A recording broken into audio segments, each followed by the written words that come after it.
Alright guys, welcome back to the Cameron James channel. My name's Dominic James Murray. I'm CEO and founder here at Cameron James. So today we're going to be discussing one of the questions I always hear from my clients, normally just after they've signed up.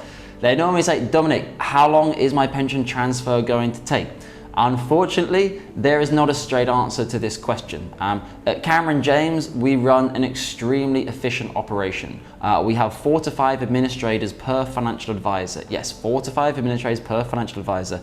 This is the opposite of the industry average, where you have 1 administrative assistant per 4 to 5 financial advisors. The reason we do this is speed, to ensure that we get our client cases completed as soon as possible. This is because we want to deliver a high quality service to you, but it's also a little bit selfish. We don't want to have numerous pension transfers ongoing. We have an independent chasing team at Cameron James who will follow up with your UK ceding scheme every 3 to 5 working days until the pension transfer is complete. This is even just simple things such as calling them to check, have you received the letter of authority, have you received the application form, etc. So what I'm going to be doing for you today is outlining the top 5 reasons or top 5 things to avoid if you want to have a fast pension transfer. So number 1, sounds obvious, but start off with the right advisor in the first place.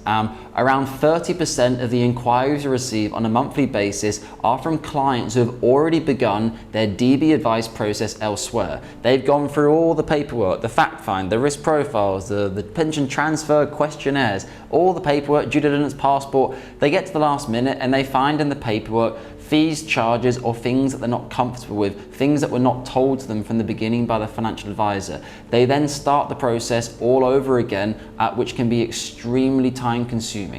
Obviously, it puts them in a more educated position by the time they talk with us, but if they had just started with us or a decent IFA from the beginning, they would have significantly reduced the number of hours they had to invest in their pension transfer, and obviously it will happen much quicker.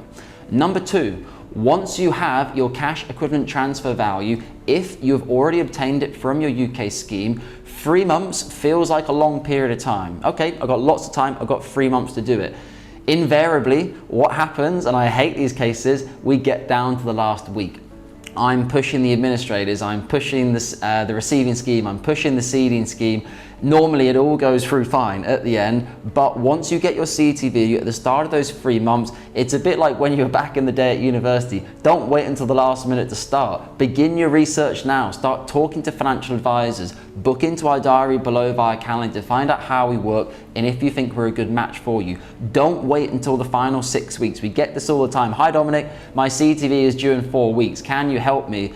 And then we have to go at breakneck speed. And if I'm honest, the client probably doesn't even have time to review the documents I'm sending him. They're going to them on DocuSign, him or her, and they're just sending them back. And I'm thinking, there's no way you read that report. Fortunately, the advice we give is very good, but if they were working with a less scrupulous advisor, they may well get taken advantage of. So always start your process as early as possible during that 3-month period. Thirdly, when your financial advisor asks you for documentation such as proof of address, passport, anything like this, make sure you get these documents back before you have any period of time where you might be out of the office, or say it's the end of the quarter and you have reports to write for your boss. Get this ad work and paperwork done straight away. When we have our initial consultation with clients, we send you an email with the fact find that we've completed for your record. We ask you to sign that with your LOA and to provide your proof of address document and also your passport. This allows us to begin the compliance work in the background to get your case set up. So always send documents back to your financial advisor or ourselves as soon as possible.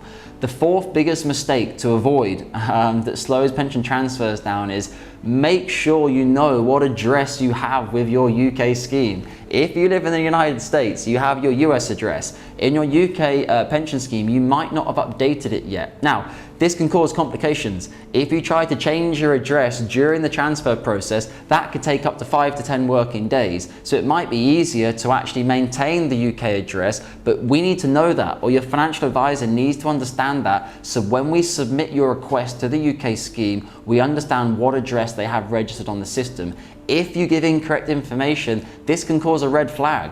the compliance team at the UK scheme can say, hang on, there's duplicate addresses here, sounds dodgy, what's happening here, is this the real client, why is there a different address, which can really slow things down. And finally, the fifth point on this matter, always work with an FCA regulated financial advisor. I cannot stress this enough.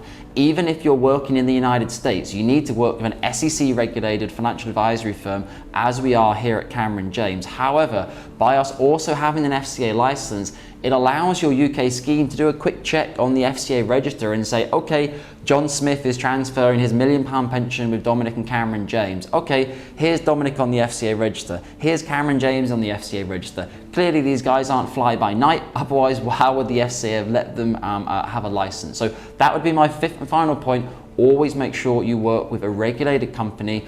These points in total, if you follow these basic steps, it will help you complete your transfer in the shortest period of time as possible. It's not a race. Transferring a pension can be a marathon, but you don't want it ongoing for a longer period of time than is necessary. If you think about it as well, you can be out of the market. If you get your transfer done in 2 to 3 months, you're invested into the market. The stock markets are generally going up, so you can have further growth. If it takes 6 to 9 months to complete your pension transfer, you could possibly be losing out on growth as well. So those would be my top 5. If you have any other questions about how long it takes, anything else, or if you guys have any experience or ideas of how you could speed up a pension transfer, anything that you've done in the past with your financial advisors, feel free to comment in the section below. Otherwise, book into my diary with the Calendly. You can have a 1-hour intro call with myself or a half-an-hour intro call to learn a bit more, and head over to the blog below, which outlines this topic in more detail if you want to read through it in black and white. Hope you found the content valuable today, guys. Look forward to shooting again and speaking with you soon. Thank you. Bye-bye.